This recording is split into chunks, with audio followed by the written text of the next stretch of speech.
You are listening to the Maddox Podcast, hosted by the Maddox Real Estate Team, Jason Maddox, Jamie Abitia, and Katrena Pryor, presented by Painless Podcast. To learn more about our services, check out our website at maddoxrealestate.com. So this bottle, I'm just going to read a little bit. So this is 73% Cabernet. All right. This is 11% Malbec, 6% Merlot, 6% Cabernet Franc, and 4% Petit Verdot. Nice. I like it. So it's fantastic, right? You pronounced Franc really well. Franc. Yeah. It's got some Cab Franc in it. Okay. So we are going to, thanks everybody for coming back to the podcast. This is going to be a fun one because we got Rob and Jamie. And Rob and Jamie had a really good conversation, I think, last week. And Jamie called me right away and said, hey, this is a great idea for a podcast. Yeah, we should have recorded that.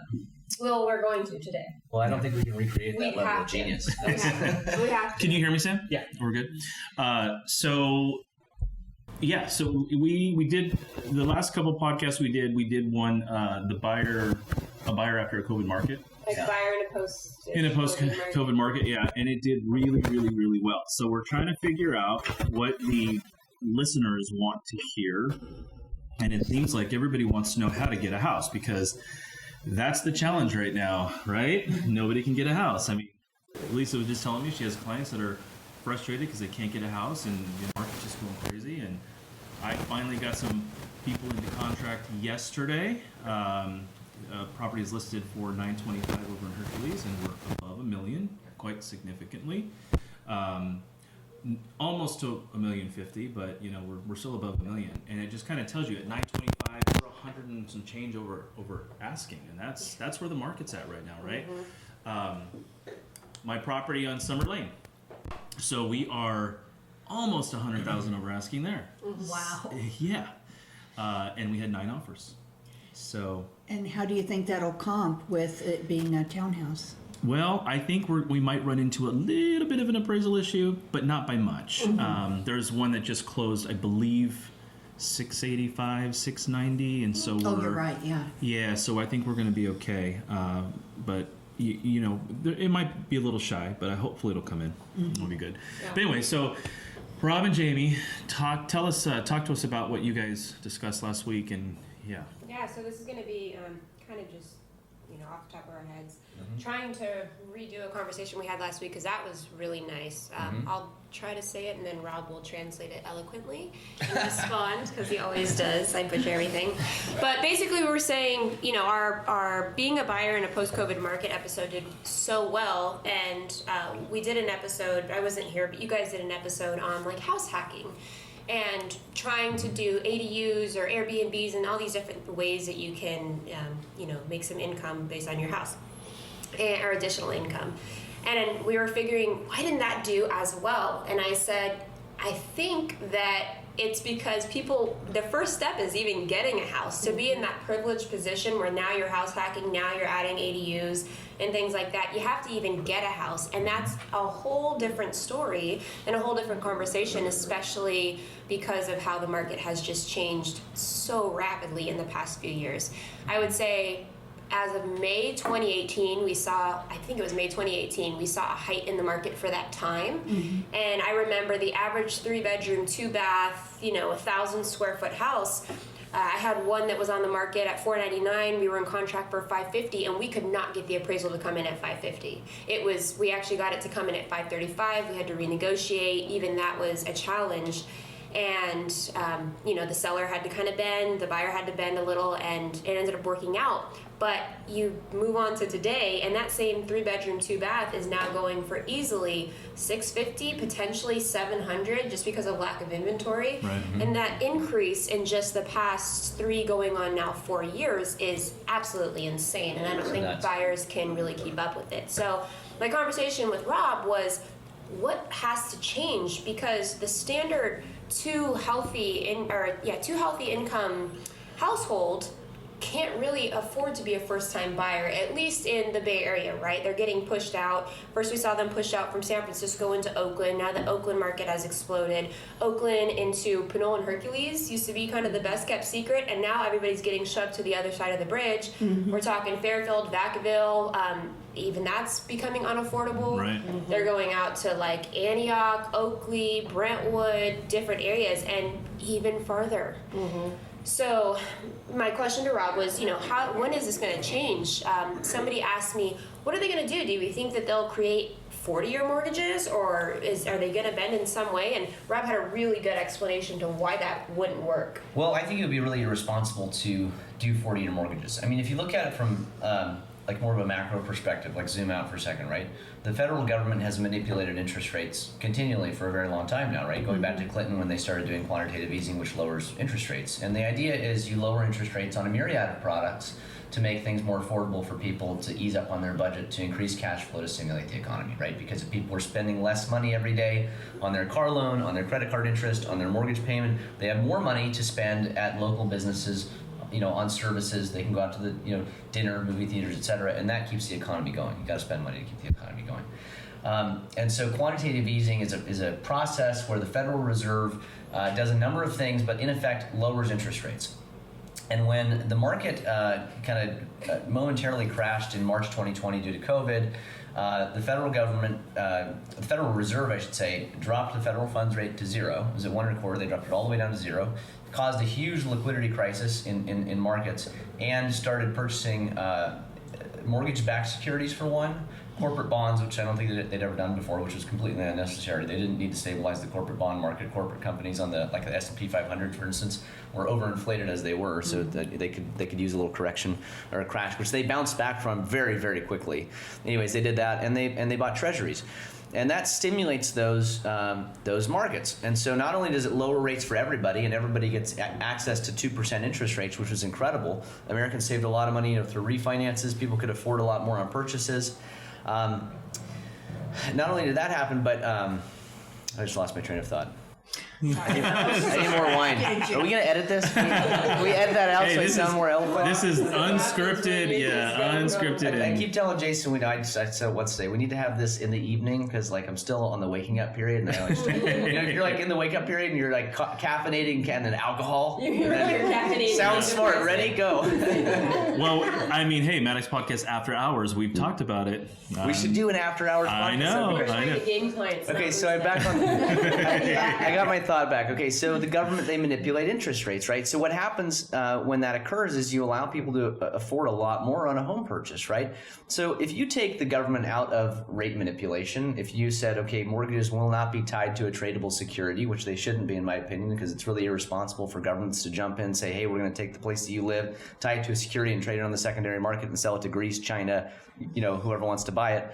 If you take that away, home prices are not going to rise as rapidly, right? Because what should draw home prices up outside of supply and demand, which we're way behind in right now, specifically in California, and a lot of places throughout the country, not everywhere, but specifically in California, primarily because California has too strict building rules, so we can't build new houses, right? So we've had a housing shortage, a housing start shortage for a really, really, really long time, right? So for every one house built or one house, a housing start will be a house built or a family that leaves California and doesn't get replaced with one coming in. That's a housing start, right?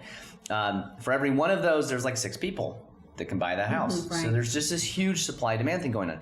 What should really be pushing prices up is incomes. And incomes don't go up 17% per year. I don't know about you, but did you get a 17% raise last year? No. Neither did any of my clients, right?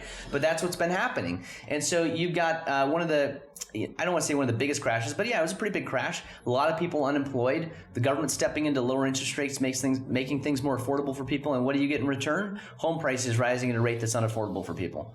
So, and then very quickly, you see rates go up. The last 6 months, they've gone up 2%. It's insane. It's absolutely insane. That's not sustainable for one. But two, what you've done is you've just created kind of a vacuum where you shot home prices up and then you raised rates. So now home prices have been pushed up because of rate manipulation. And now the people that are going after those homes can't afford them because the rates are now high again. And what have you really done? Well, you've made it really difficult for blue collar workers, people in the middle class, everyday, moms and pops trying to buy homes.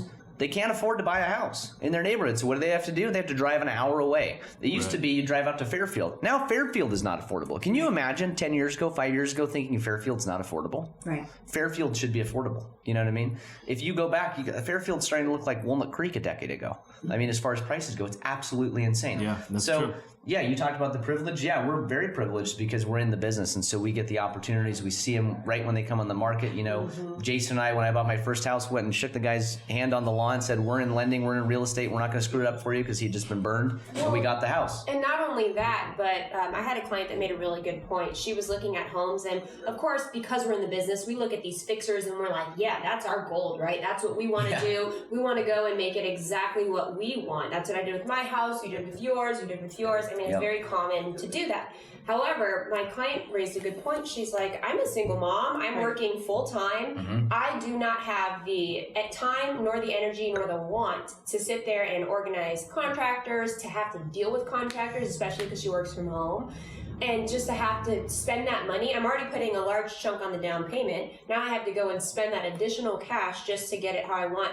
She is a prime example of somebody who said, I will pay a premium for something that is already done. No, absolutely, and so will a lot of people. But you have to understand, like, when we do these things, we're taking layered risks here because, you know, our business could go up or down. We could not make any money for the next 6 months if the market crashes, right? Also, if we buy one of these properties, we're expending a lot of money at a very high interest rate and trying to turn it around very quickly. And if the market crashes, we're stuck with that. That's all on us. We take huge liability for doing this. And a lot of people don't like and they're not comfortable with that level of risk. So they want to buy a house that's already done. They don't want a high interest rate short-term mortgage. They don't want to manage contractors. They don't want to spend all their money fixing it up, and they want to move in and have it be turnkey. And that's great because there's people like, you know, us that don't want that. Yeah. We like high risk and high reward, and that's kind of it's a gamble, you know. It's how much do you want to gamble? So let's transition the conversation a little bit to more of like the agents. What is your perspective on it? Because let's talk about to get an offer accepted these days for these houses that are turnkey. Obviously, everybody wants them, and every buyer wants them. They don't want to have to do any work. It's all flipped. It's all brand new and shiny. The roof's new. The sewer's done. Everything's done. What are you guys seeing out there? Go ahead. You want to start with me? Okay, so I'll go back to our project we did on Renfrew in El Sobrante. It's a 2-bedroom, just shy of 800 square feet, 1 bath. And we did pretty much everything. I mean, we did new roof, new sewer, redesigned the kitchen. I made it amazing. We got 24 offers on it. The week before Christmas, 24 offers the week before Christmas. Guys, I hope I get 24 offers on my flip. That's so good. So, I mean, and the thing is, though, you know, I mean, I go into a lot of different properties. I see a lot of really shady properties that are done, you know, they're flipped. Investors, right? Yeah. They look like there's just something hiding behind the walls. Flip is a derogatory term in the industry because you have this, like, you're a flipper. Yeah. Like, I mean, and when we do a project, we kind of we like to call ourselves the redesign, you know, redesign, renovators, things like that. But that goes back to doing everything for a buyer, we weren't expecting to get $652,000 for a 2-bedroom, 1-bath home, but we put a lot of love into that. We did the work right. And we spared no expense. We did new roof, new sewer. A buyer didn't have to do anything. Move right in. They get to enjoy the house. No, it's not that.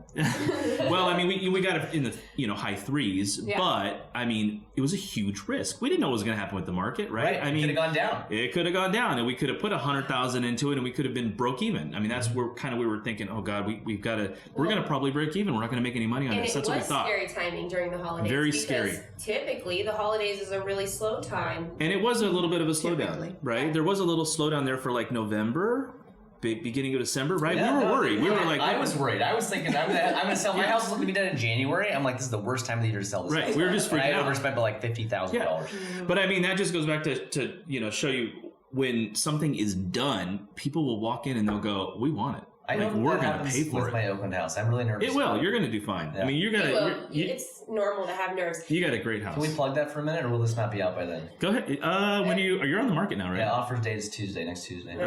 We may not be on yet, but everybody buy Rob's house. It's really cool. Buy my house and go download the disclosure. I want everybody to go download the disclosure. So I got 80 disclosures out.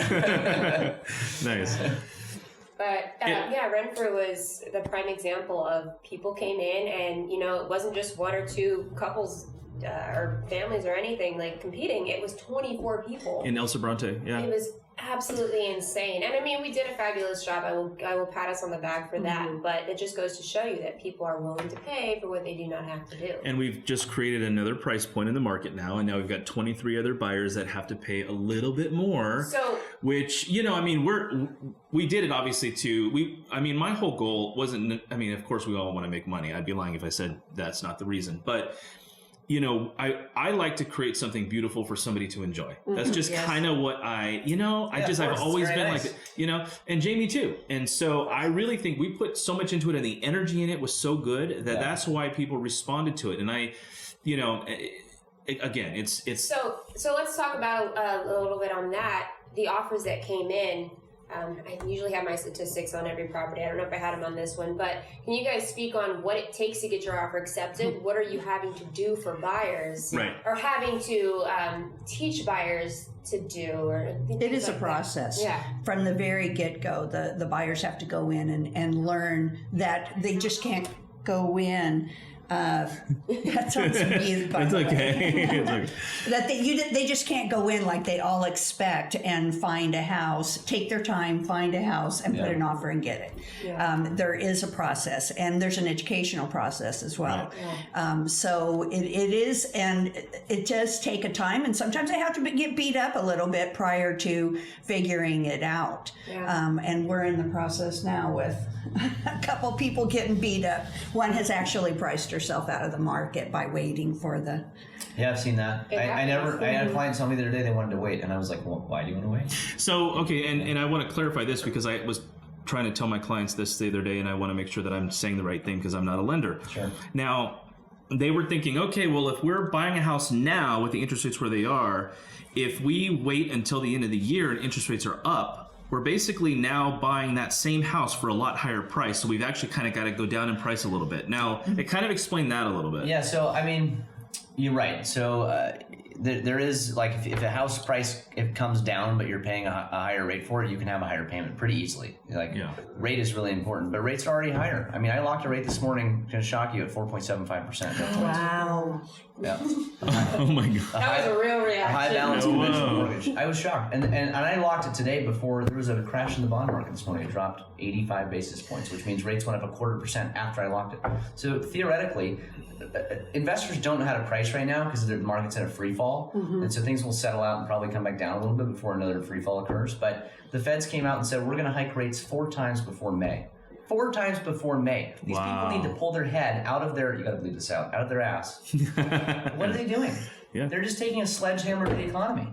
Yeah. I mean, it's absolutely insane. And Jerome Powell is saying we're going to curb inflation by doing this. He's not going to curb inflation. He's lying to the American people because quantitative easing causes deflation because it strengthens our bond and treasury markets and it causes international investors to pour money into those markets.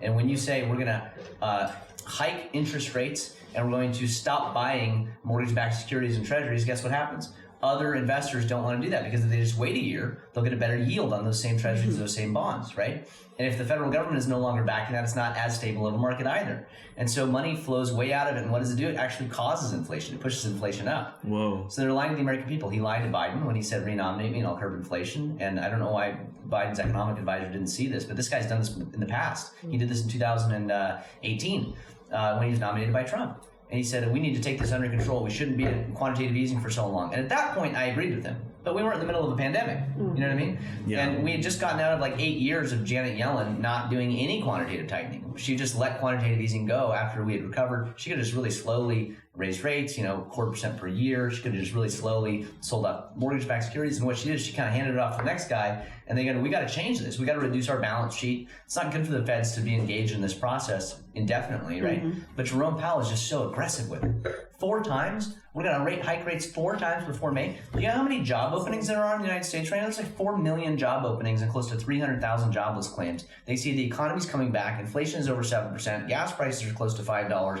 And Jerome Powell comes out and says, the economy's doing well. We're going to raise interest rates. What?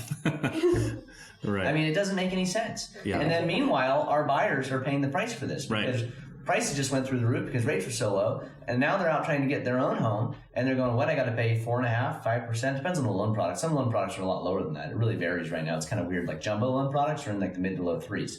Low balance loan products are like the high 3s to 4%. High balance conventional loan products are atrocious right now. They're absolutely terrible everywhere you go. That product is never priced well, but right now it's just awful. So that's what we're living in. It's crazy.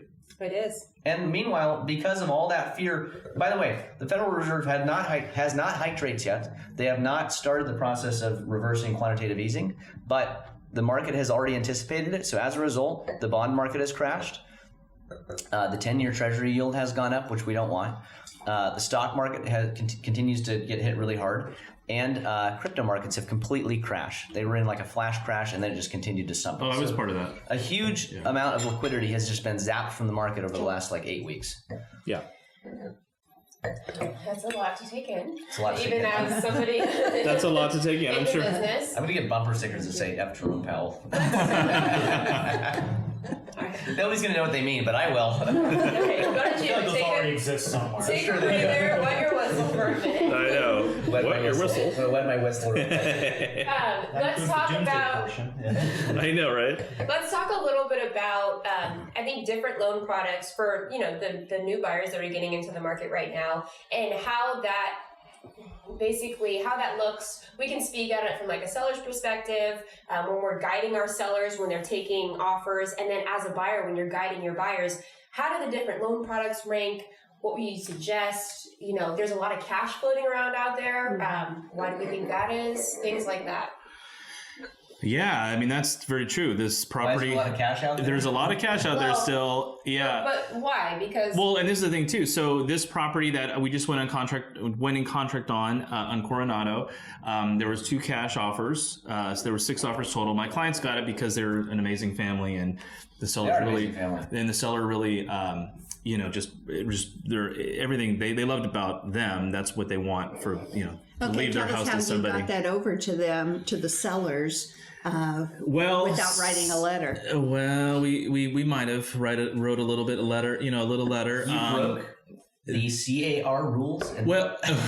no. A letter? First of all, So it's up to the seller How if dare they you. want to accept it or not. Right. So it's up to the seller. You don't have to include What I photos. do typically, though, is I write a nice little letter for the agent, Right.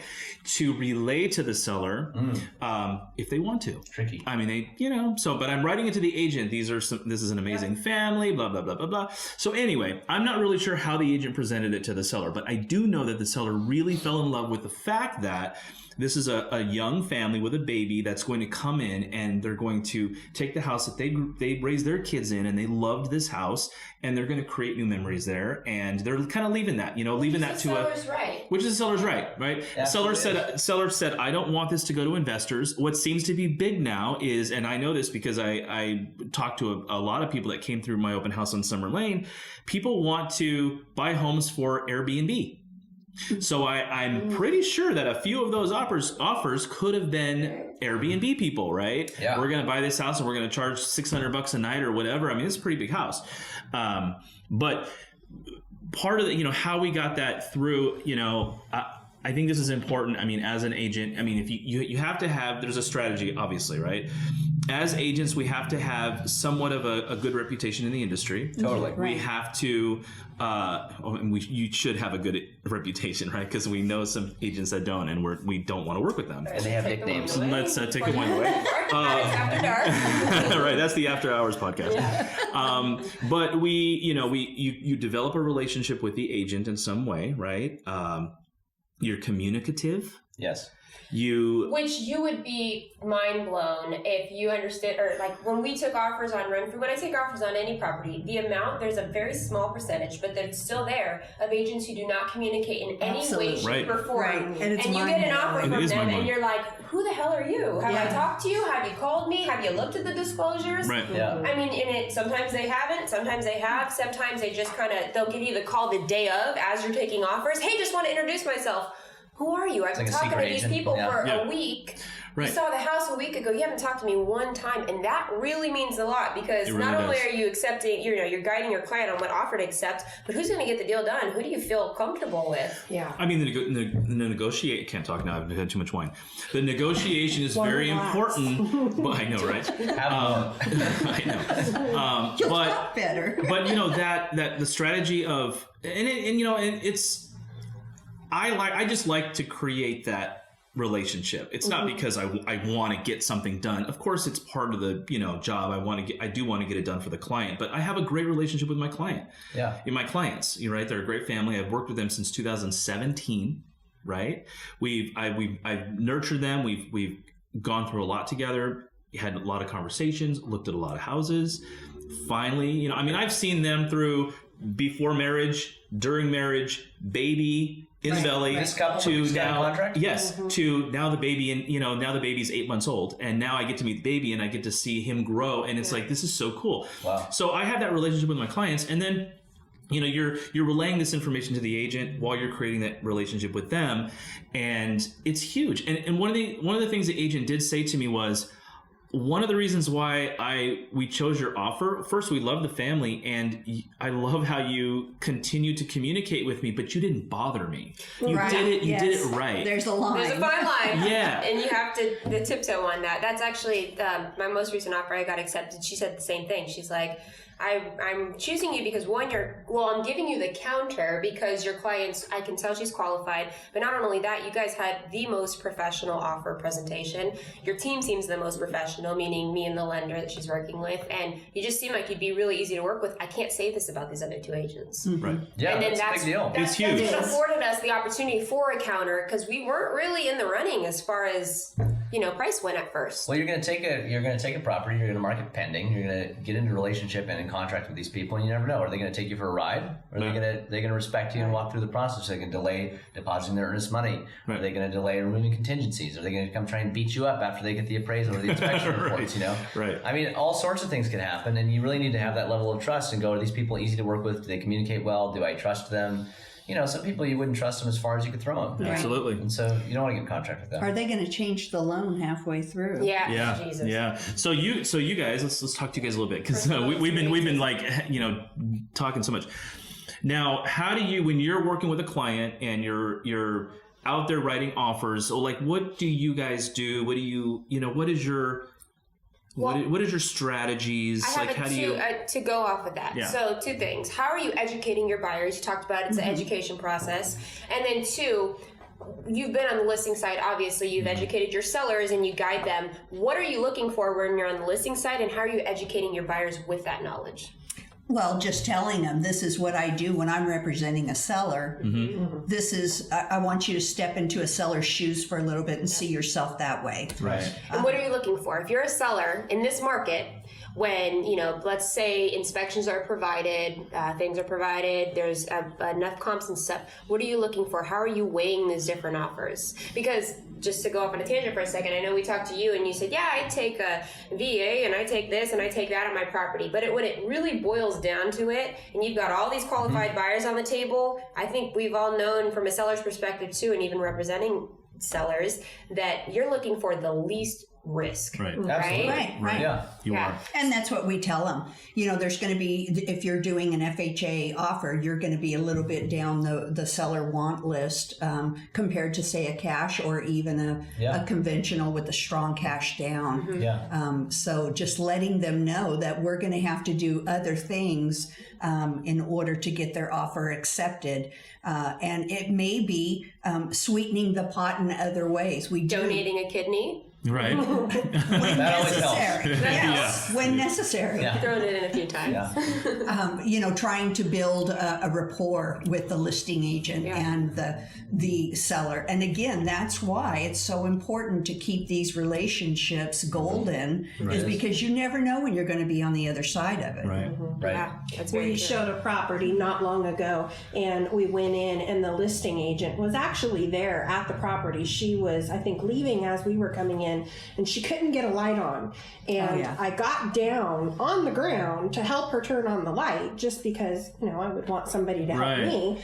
And she's like, well, if you guys write an offer, make sure you let me know. You're the one who got down on the floor to turn on the light. That's sweet. Nice. You're the light people. If I have to turn on the light to get an offer accepted, then I'm going to turn on the light. Right. Yeah, But I mean, and it all comes down to like, how professional are we, in just as agents, as people, Totally. right? I mean, we do what we need to do to be as professional, as loving and caring to the client, because that just shows, and to other agents, to the clients. I mean, the energy, level of care. I mean, that's what it's all about. And it's not only because we have to, it's because that's who we truly are as people. Right. Like what we've always said, Right. this is a relational business for us. This is not transactional. You'll do your work and the money will come, but never focus on that. And I think that's one thing that has always set us apart. And clients feel that too. I mean, it's almost challenging because every time you close a deal, now you have new friends. Now you have new people to catch up with every week, and you want to go to lunch with them, and you want to hang out with them. Yep. And you're that's great. That's exactly what you want. But we were always joking, like, how the heck do you go to lunch with somebody? You're gonna have to go to lunch with somebody every single day.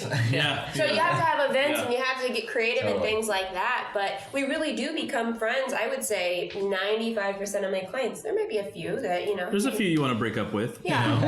It's not me, it's you.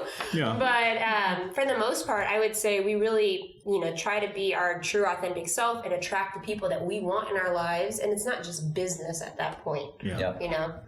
And I think that's how, the right thing will happen.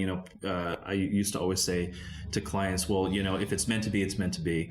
And it's true. I mean, you put out the right energy, you do find the right house. Like, you miss one over here and you're bummed, but then you find this one and you go, oh my God, I'm so glad I didn't get that one because now I have this one and it's amazing. Right. And so the property we got in Coronado with our clients, our mutual clients. I mean, I'm so happy for them. I mean, she cried, he cried, I teared up. I'm like, oh my God. I mean, The baby was crying. It was crazy. You're tearing up now. I see it. I know. Just let it out, Jason. But I mean, these are the things. These are true emotions. No, true it's good. It's really good. It's really good. And that's, I think, what it takes to get to be in the market and along with the education. Yes, I mean, it's a tough market. It is a tough market. Did you have a good lender on that one? I had a fantastic lender. Underwrote the pre-approval and right. 21-day close. Oh wow. Oh, I know. Doctor too. Right. I've been doing this now. I'm scared of what a 7 p.m. podcast. I know. After we've been drinking all day, Right. we should do a second podcast at night after we drink from 11 all day. a.m. Oh my God. The truth comes out. Watch us do our after hours podcast. It's going to be super kosher. Pretty awesome. Can we open some more wine? Yeah, well, we've got the white. Is that okay? Yeah, it's okay. All right, this is a good one. This is a nice little sweet bocce. This is from my Visa Tui. So while you open that, I'm just going to keep it going about, for the first-time buyers listening that want information or trying to figure out this market, because it is ever-changing. Even from the last time we did an episode, I feel like the market's a little crazy now. Yes. I was doing some research the other day. I was actually preparing a seller's value report for a listing that I have coming up, and I have to finish this first. Hold on. Because she's not going to miss out on a first. Oh, wait. But a seller's value report, and I was going through it. Every few months I do this, or every few weeks even, and I look at what the housing market is doing in different areas, right? So I'm going to very much zero in on like Pinole and Hercules. The last year, Pinole and Hercules, because that's where we're central, Pinole and Hercules homes were selling on average of about 7% over asking price. Right. So when you're educating buyers, do you have buyers, and like we said, they have to lose out sometimes and kind of get beaten up by the market. Do you have buyers that are unrealistic? It's almost a return question, but unrealistic about the prices and where they'll be going, because you're saying on average 7% over listing price today. For the last numbers that I ran for Hercules, on average, even for a not fixed up home, 10%, and that ranged from 7 to 19%. So when I put my house in the market in Oakland, I had a report pulled for 12 months of sales.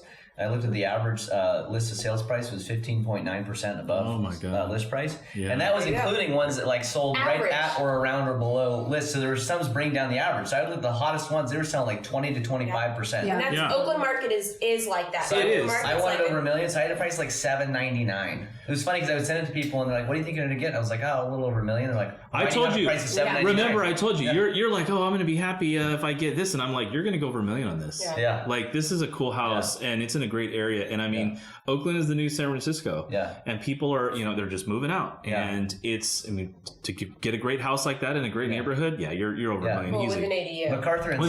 MacArthur in 7 area is not quite the new San Francisco, but it's getting there. It's getting there. It's getting there. Well, I don't know. Soon it will be. What part of Tenderloin? You've seen San Francisco lately. No, it's a really nice neighborhood. There's nothing bad that happens there. No, but it's true. I mean, things are crazy. So I think that's really important coming into this market. Like, my goal is to always educate my buyers, even before they're ready, before they've even talked to a lender. When they come to me fresh, just brand new, don't know what they're doing, I immediately start sending them disclosures, explaining things to them, saying, this is what no contingencies mean. Just explaining pricing strategies. Think like a seller. A seller is listing this property so that they can get as many people through the door as possible. It is not a transparent pricing market. Every once in a while, I'll find a buyer that says, what about this one? It only went for $5,000 over. They're the exception to the rule. Right. They are absolutely not the rule. Well, this is really helpful because then when buyers come to me and then I'm like, did your realtor tell you what a contingency is? No, what? And then I've got to re-explain all the things that Jamie's explained during the initial consult. It makes it really easy when I'm doing the loan presentation. Yeah. And it's always nice to kind of have that backup or kind of that cosign or double down on everything that your agent said. And when you hear it from multiple sources, it's like, okay, this must be true. It's not just sales speak. Right. I tell everybody, this isn't sales speak. I will continue to work and make money for days to come. Right. This is not, I'm not trying to pressure you into any situation. I'm never trying to just do it for my benefit. I'm just telling you, I know what it takes to get a house or to get your offer accepted on a house in this market. Right. And I'm trying to be that savvy agent that you need, because if you have anybody less than, good luck to you. Right. You're going to be searching for 2 years and then you're priced out. I have a few people in my list of, clients, I guess you would say, that I call professional buyers. One person in particular that has been so scared of the market for the past few years. Do you think I can get this place at $450? We're talking 3 years, or it was $420 3 years ago. And it sounds like it's too much. It's listed at $399. I think it's a great buy. Now the conversation 3 years later has changed. Do you think I can get into there for under $600? Well, you could have got into there for $420 3 years ago, and now I've seen this is so Now you're worried. Now you're changing with the times, but you could have had equity. You could have had. I've seen this movie payment. so many times. I remember telling a gal one time. This is like the best, most perfect example because she got mad at me later. And she was like, "I'm gonna wait and save up more money." And I was like, "Don't do that. You have enough now. Just buy now. Rates are low now. You have enough money now. If you wait," and I sent her an analysis, so your payment's gonna be higher. So her parents wanted her to have 10% down. So I said, if you wait, the purchase price will be higher, the rates will be higher, and your payment will be higher. And she said, "I don't care. I'm gonna do it anyways." And then she went to Disneyland in Florida and spent half her down payment. And I was like, "Oh my god!" So 6 months later, to the day, she gets in contract. I send her an analysis. Rates were 0.5% higher. The home price was about 5 to 7% higher. I don't remember exactly. Her payment was quite a bit higher. Yeah. I send out the analysis, and your rate's locked. Here are your options. Tell me which one you want. Her mom calls me and starts kind of not chewing me out, but kind of drilling me. Why is the rate so high? Why is this? I said, okay, Miss So-and-so, did your daughter tell you that 6 months ago I told her to buy and this is what the payment would be and this is what the rate would be? And I told her if she waited, this is what the payment and rate would be? No. I said, well, let me forward you this analysis. And it was exactly what I told her it would be. And she bit her tongue and she said, okay, you've given us good advice. We're going to go with this option. I now see that I should have advised it was like, I couldn't believe it that she took a humble approach and was like, yes, you were right. But I was like, yes. Well, you just had to prove it to them. You've got to show these people. And I wasn't happy that they were getting a worse deal, but it's I was happy that they saw the light and was like, yeah, you were right. I literally told a client the other day, and I told you so is a lose-lose. It doesn't help me, and it doesn't help you, because if you lose out on a house over $5,000, which, sounds like a lot, but when you're financing it over 30 years, it's nothing. If you lose out on a house over $5,000, now that house becomes the new comp for every house you're looking for. For every house you're looking for this spring and summer market. And now, not only that, but interest rates are going up. So now your payment that you wanted to stay within, now you're paying more for the house, you're getting less, and your interest rate's higher. It's and I told you so. I don't want to teach anybody any lessons. It doesn't. It's not what I want to do. It doesn't work out for me. It doesn't work out for you. But sometimes it feels really good. Sometimes. I made it Jamie. I mean, the thing is, though, you know, when they're Honestly, not when they're really. arguing with you, you're like, this is what I do every single day. No, I wake up every morning. I know. That one was like, because I told them and I was like, can I talk to your parents? Like, they're giving you bad advice. Like, you should do this. And then they were coming at me like I was offering them a bad deal. And I was like, no, rates went up. And I told you rates would go up. Yeah. And then I showed her. And then like she was like, okay. And you know, the cool part about it was like she was finally like I'm going to trust you now because you've like what you said actually happened and the advice you're giving is actually real, and like I'm not going to like doubt you again because it burned them once. They realized we should probably trust Rob now. You know what I mean? Yeah. And that's what helped me because I was like, it was so hard fighting with these people for like 6 months, and then And another good point too, because you know, everybody's like, well, what if the market changes? What if I wait? And what if prices go down? This is what I usually tell people: the market very well could change, but it's just like equity. Equity is sitting there; it does nothing for you unless you choose to cash out, refi, or pull that money out in some way. It does nothing for you. Just like the value going down a little bit, as long as you can afford your mortgage payment and you're comfortable in that. The decrease in value, you'll have time to recover from the ebbs and flows of the market. Right. You own a home, you're paying down that home, and I can almost guarantee you, being in the Bay Area, I'd put my life on it, that you're going to have a ton of equity in the next 10 years. 10, 20 years, absolutely. I have always told people the best time to buy was 10 years ago. The second best time, probably 9 years ago. And so on and so forth. And it is always a good time when it's a good time for you. If you can't do it, if you're putting yourself in a pinch or a bind to afford a house, then it's probably not a good time for you. But if you can do it, if you can make it work, do it. So, because can I tell a quick story? Like, sure. So last night I took too much melatonin. I had these 5 milligrams dissolvable, and they're really tasty. So I took 2 of them, and I was like, all right, I'm gonna sleep good tonight, right? And I did. I slept super good, and I had a really, really vivid dream. And in my dream, somebody said, you should go buy this house. And it was like a 4-bedroom, 3-bath house, and it was like $700,000. And I was like, well, I don't really want to spend money on a house right now. I have a house that I like, even though mine's like a 3-1. But like, my wife and I are trying to have kids, like, so we're gonna need like a bigger house, right? Little Bambinos running around. And so I was like, all right, so I bought it. And then in my dream, a little while later, it was like worth $1.2 million. And I had other clients that were kind of trying to come in and buy. And I was like looking back, and I was like, wow, I'm so glad I bought that house when somebody told me I should have bought that house. And I can't believe that I thought it was so expensive then. You know what I mean? Yeah. And then I woke up thinking, where is this 4-bedroom, 3-bath, $700,000 house? I need to find it. Yeah. Right. And I'm thinking, it kind of motivated me because I've been like, I need to get out of my house, right? Because it's not sustainable for me to live my 3-1 forever, you know, with my my drug house 2 doors down selling meth and it's kids. You know? But it's Welcome to Bay Area. Welcome to Welcome to the area. Welcome. Honestly, you could be anywhere with that description. Yeah.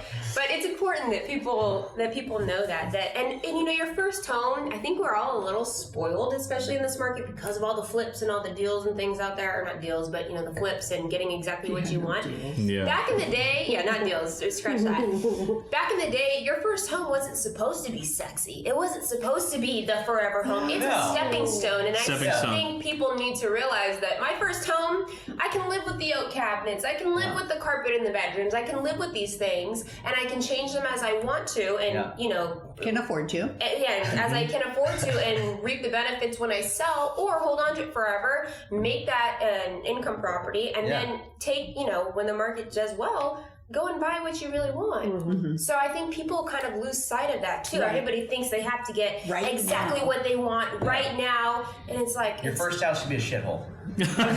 Great. Or those rats in your attic? Is that mold in your closet? Welcome to the dream, mold baby. is gold. Welcome to the dream. Welcome to the Right. dream. Mold is gold. People are like shocked holding their I'll keys. tell you that. Yeah. What just happened to me? No, seriously. Like, you're right. You overpay for these turnkey homes. I would way rather have a completely outdated. My first house had linoleum in the bedroom I remember on the that. floor. I remember Linoleum. that. Yeah. And Star Wars shower curtains, which Jason loved. I loved them.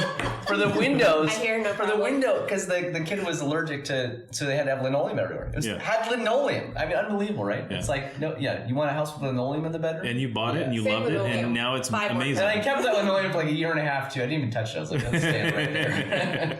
I remember Pablo lived with us for like a month or two while he was looking for a condo. Did he live with the linoleum? Yeah, and he came in and he like bought his staging furniture. He put down this big area rug. He like made it look beautiful. I was like, wow, you really turned this place around.